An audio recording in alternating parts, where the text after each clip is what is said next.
the French people are very disillusioned. You know, they feel that there's no solution to any of the problems that they are seeing. What kind of a solution or magic pill are they looking for?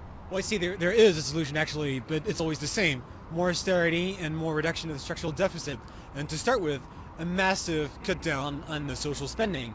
And the reason why people turn to leftist or extreme rightist candidates is that mainstream ones actually have to offer the exact same solution. There is very limited room for action, so I guess the sense of disillusionment that we see now is actually linked to that fact. But you're talking about France needing austerity. You have François Hollande. He's a leading candidate here who says, well, austerity is not good for France. We want to see growth. Where does that lead the country going to? You need austerity or don't you? What he and Nicolas Sarkozy, to some extent, actually point out is the fact that austerity for everyone in the eurozone is not good for growth in absolute terms. We need more coordination between Germany, France, and their European partners, and this, unfortunately, we don't see now. So the first thing to do is actually to discuss with our eurozone partners to set a firm and coordinated strategy that could implement austerity while not pushing down growth too much. Will France become a headache no matter who becomes president, a headache for its eurozone partners? That is, I guess, the main challenge faced by the continent. France is key to saving the eurozone, which again is in the midst of a crisis that is far from being over. If France falls, then so does the European Financial Stability Facility, and I believe so does the Monetary Union. So we need to make sure that Paris doesn't follow the footsteps of Madrid and Athens. Fortunately, we're not, as bad a solution as those two countries yet, but we need to urgently take some action. Well, this situation that French people see in Spain, in Greece, in Italy, this is precisely what's fueling that feeling of anti-globalization, that anti-capitalism feeling.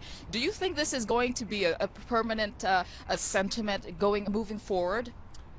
I fear it could. So we need to take also a decision as far as the institutions are concerned.